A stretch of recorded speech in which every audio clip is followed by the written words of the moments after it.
Olá, pessoal.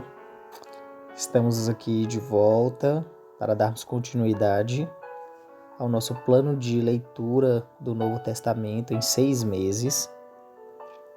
Estou aqui com a Débora, o Danilo já pegou no sono e hoje nós vamos ler Mateus capítulo 21 e o capítulo 22. Mateus capítulo 21. Jesus é aclamado pelas multidões. Ao se aproximarem de Jerusalém, chegaram a Betfagé, no Monte das Oliveiras. Então Jesus enviou 2 discípulos e recomendou-lhes: Ide ao povoado que está diante de vós, e logo encontrareis uma jumenta amarrada, com seu burrico ao lado. Desamarrai-os e trazei-os para mim. Se alguém vos questionar algo, deveis dizer que o Senhor necessita deles e sem demora os devolverá. No entanto, isso ocorreu para que se cumprisse o que fora dito por meio do profeta. Dizei à filha de Sião: Eis que o teu rei chega a ti, humilde e montado num burrico, um potro, cria de jumenta. Então os discípulos foram e fizeram o que Jesus lhes havia mandado. Trouxeram-lhe a jumenta com o jumentinho, o selaram com mantas para cavalgar, e sobre as mantas Jesus montou. Então, uma grande multidão estendia suas capas pelo caminho, muitos outros cortavam ramos de árvores e os espalhavam pela estrada. E as multidões, tanto as que iam adiante dele, quanto as que o seguiam, proclamavam: Hosana ao filho de Davi. Bendito seja ele que vem em nome do Senhor. Hosana nas alturas. Assim que Jesus entrou em Jerusalém, toda a cidade ficou alvoroçada e comentavam: Quem é este? Então as multidões exclamavam: Este é o profeta Jesus, vindo de Nazaré da Galileia. O templo é casa de oração. Tendo Jesus entrado no pátio do templo, expulsou todos os que ali estavam comprando e vendendo. Também tombou as mesas dos cambistas e as cadeiras dos comerciantes de pombas. E repreendeu-os. Está escrito: A minha casa será chamada casa de oração. Vós, ao contrário, estáis fazendo dela um covil de salteadores.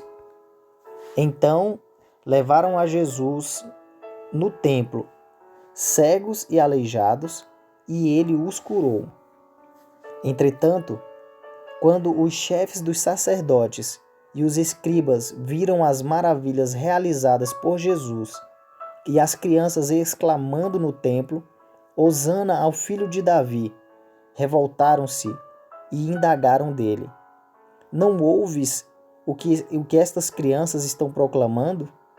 Ao que Jesus lhes respondeu: Sim, e vós nunca lestes: dos lábios das crianças e dos recém-nascidos suscitastes louvor.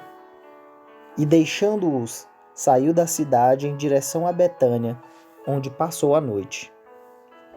A figueira que não deu fruto. Ao amanhecer, quando retornava para a cidade, Jesus teve fome. Avistando uma figueira à beira da estrada, aproximou-se dela, porém nada encontrou, a não ser folhas. Então decretou-lhe: Nunca mais se produza fruto em ti. E no mesmo instante, a figueira ficou completamente seca. E quando viram o que ocorrera, muito se admiraram os discípulos e exclamaram: Como foi possível esta figueira secar tão depressa? Então Jesus explicou-lhes: Com certeza vos asseguro que, se tiverdes fé e não duvidardes, podereis fazer não apenas o que foi feito à figueira, mas da mesma forma ordenardes a este monte: Ergue-te daqui e lança-te no mar, e assim acontecerá. E tudo o que pedirdes em oração, se crerdes, recebereis. Líderes religiosos duvidam de Jesus. Tendo Jesus chegado ao templo, enquanto ensinava, acercaram-se dele os chefes dos sacerdotes e os anciãos do povo e o questionaram: Com que autoridade fazes estas coisas aqui? E quem te deu essa autorização? Jesus, porém, replicou-lhes: Eu igualmente vos lançarei uma questão. Se me responderdes, também eu vos direi com que autoridade faço o que faço. De onde era o batismo de João? Divino ou humano? E eles discutiam entre si, avaliando. Se respondermos divino, ele nos indagará. Sendo assim, por que não acreditastes nele? Porém, se alegarmos humano, tememos o povo, pois todos consideram João como profeta. Por isso disseram a Jesus: Não sabemos. Ao que Jesus afirmou-lhes: Nem eu vos direi com que autoridade procedo. A parábola do pai e dos 2 filhos. Agora, qual a vossa opinião? Um homem tinha 2 filhos. Aproximando-se do primeiro, pediu: Filho, vai trabalhar hoje na vinha. Mas este filho lhe disse: Não quero ir. Todavia, mais tarde, arrependido, foi. Então chegou o pai até o segundo filho e fez o mesmo pedido. Então este lhe respondeu: Sim, senhor, mas não foi. Qual dos 2 fez a vontade do pai? Ao que eles responderam: O primeiro. Então Jesus lhes revelou: Com toda a certeza vos afirmo que os publicanos e as prostitutas estão ingressando antes de vós no reino de Deus. Porquanto João veio para vos mostrar o caminho da justiça, mas vós não acreditastes nele. Em compensação, os cobradores de impostos e as meretrizes creram. Vós, entretanto, mesmo depois de presenciardes a tudo isso, não vos arrependestes para acreditardes nele. A parábola dos vinicultores maus.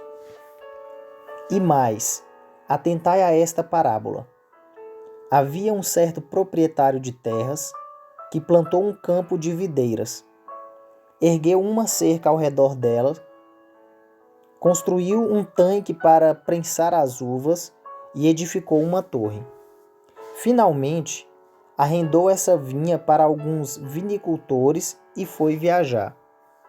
Chegando a época da safra, enviou seus servos até aqueles lavradores para receber os seus dividendos. Porém, os lavradores atacaram seus servos. A um espancaram, a outro mataram e apedrejaram o terceiro. Então lhes mandou outros servos, em maior número do que da primeira vez, mas os lavradores os trataram da mesma maneira. Por fim, decidiu enviar-lhes seu próprio filho, considerando: eles respeitarão meu filho. Contudo, assim que os lavradores viram o filho, tramaram entre si: Este é o herdeiro. Então vamos, nos unamos para matá-lo e apoderemo-nos da sua herança. E assim eles o agarraram, jogaram-no para fora da plantação de videiras e o assassinaram. Sendo assim, quando vier o dono da vinha, o que fará com aqueles lavradores? Diante disso, responderam-lhe: Ele destruirá esses perversos de forma terrível e arrendará seu campo de videiras para outros cultivadores que lhe enviem a sua parte no devido tempo das colheitas. Então Jesus lhes inquiriu: Nunca lestes isso nas Escrituras? A pedra que os construtores rejeitaram tornou-se a pedra angular. E isto procede do Senhor, sendo, portanto, maravilhoso para nós. Por isso, eu vos declaro que o reino de Deus será retirado de vós para ser entregue a um povo que produza frutos dignos do reino. Todo aquele que cair sobre esta pedra se arrebentará em pedaços, e aquele sobre quem ela cair ficará reduzido a pó. Depois que os chefes dos sacerdotes e os fariseus ouviram as parábolas que Jesus lhes havia contado, compreenderam que era sobre eles próprios que Jesus estava falando. E por causa disso, procuravam um motivo para prendê-lo, mas tinham receio das multidões, porquanto elas o consideravam profeta.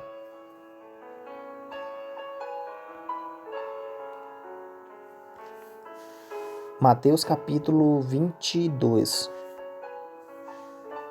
A parábola do banquete nupcial. Jesus continuou a pregar-lhe por meio de parábolas, dizendo: O reino dos céus é semelhante a um rei que mandou realizar um banquete nupcial para seu filho.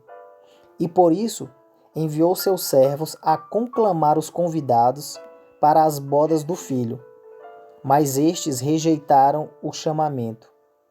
Uma vez mais, mandou outros servos com esta ordem: Dizei aos que foram convidados que lhes preparei meu banquete. Os meus bois e meus novilhos gordos foram abatidos e tudo está preparado. Vinde todos os convidados para as bodas do meu filho. Mas os convidados nem deram atenção ao chamado dos servos e se afastaram, um para o seu campo, outro para os seus negócios. E outros ainda, atacando os servos, maltrataram-nos e os assassinaram. O rei indignou-se sobremaneira e, enviando seu exército, aniquilou aqueles criminosos e incendiou-lhes a cidade. Então, disse o rei a seus servos: O banquete de casamento está posto. Contudo, os meus convidados não eram dignos. Ide, pois, às esquinas das ruas e convidai para as bodas todas as pessoas que encontrardes. E assim, os servos saíram pelas estradas e reuniram todos quantos puderam encontrar, gente boa e pessoas más, e a sala do banquete das bodas ficou repleta de convidados. Entretanto, quando o rei entrou para saudar os convidados que estavam à mesa, percebeu que um homem não trajava as vestes nupciais e indagou-lhe: Amigo, como adentraste este recinto sem as suas vestes próprias para as bodas? Mas o homem não teve resposta. Então ordenou o rei aos seus servos: Amarrai-lhe os pés e as mãos e lançai-o para fora, às trevas. Ali haverá grande lamento e ranger de dentes. Portanto, muitos são chamados, mas poucos escolhidos. Dai a César o que é de César. E assim se afastaram os fariseus, tramando entre si como fariam para enredar a Jesus em suas próprias afirmações. Então, mandaram-lhe seus seguidores, juntamente com alguns herodianos, que lhes questionaram: Mestre, sabemos que és íntegro e que ensinas o caminho de Deus, de acordo com a verdade, sem te deixares induzir por quem quer que seja, pois não te seduzes pela aparência das pessoas. Sendo assim, dize-nos, que te pareces? É correto pagar impostos a César ou não? Contudo, Jesus percebeu a má intenção deles e replicou-lhes: Por que me tentais, hipócritas? Deixai-me ver a moeda com a qual se pagais os tributos. E eles lhes mostraram um denário. Então lhes indagou: De quem é esta figura e esta inscrição? Responderam-lhe: De César. Então lhes afirmou: Portanto, dai a César o que é de César, e a Deus o que é de Deus. Ao ouvirem tal resposta, ficaram perplexos e, afastando-se dele, se retiraram. Os saduceus e a ressurreição. Naquele mesmo dia, os saduceus, que pregam a inexistência da ressurreição, aproximaram-se de Jesus com uma questão. Mestre, Moisés ensinou que se um homem morrer sem deixar filhos, seu irmão deverá se casar-se com a viúva e dar-lhe descendência. Entre nós havia 7 irmãos. O primeiro casou-se e morreu. Como não teve filhos, deixou a mulher para seu irmão. Da mesma maneira, ocorreu com o segundo, com o terceiro, até chegar ao 7º. Finalmente, após a morte de todos, a mulher também faleceu. Sendo assim, na ressurreição, de qual dos 7 ela será esposa, considerando que todos foram casados com ela? Então Jesus lhes esclareceu: Vós estáis equivocados por não conhecerdes as Escrituras nem o poder de Deus. Na ressurreição, as pessoas não se casam, nem são dadas em matrimônio. São, todavia, como os anjos do céu. E, com relação à ressurreição dos mortos, não tendes lido o que Deus vos declarou? Eu sou o Deus de Abraão, o Deus de Isaque e o Deus de Jacó. Por isso, ele não é Deus de mortos, mas sim dos que vivem. Ao ouvir tudo isso, as multidões ficaram estupefatas com o ensino de Jesus. O maior dos mandamentos. Assim que os fariseus ouviram que Jesus havia deixado os saduceus sem palavras, reuniram-se em conselho. E um deles, juiz perito na lei, formulou uma questão para submeter Jesus à prova. Mestre, qual é o maior mandamento da lei? Asseverou-lhe Jesus: Amarás o Senhor teu Deus de todo o teu coração, de toda a tua alma e com toda a tua inteligência. Este é o primeiro e maior dos mandamentos. O segundo, semelhante a este, é: amarás o teu próximo como a ti mesmo. A estes 2 mandamentos estão sujeitos toda a lei e os profetas. Jesus é o Senhor de Davi. Estando reunidos os fariseus, Jesus lhes indagou: Qual a vossa opinião acerca do Messias? De quem ele é filho? Ao que eles lhes afirmaram: É filho de Davi. Contestou-lhe Jesus: Então, como se explica que Davi, falando pelo Espírito, o trata de Senhor? Pois ele afirma: O Senhor disse ao meu Senhor: Assenta-te à minha direita, até que eu ponha os teus inimigos debaixo dos teus pés. Considerando que Davi o chama de Senhor, como pode ser ele seu filho? E ninguém foi capaz de oferecer-lhe uma só palavra em resposta à questão. Tampouco ousou alguém mais, a partir daquele dia, dirigir-lhe qualquer outra pergunta.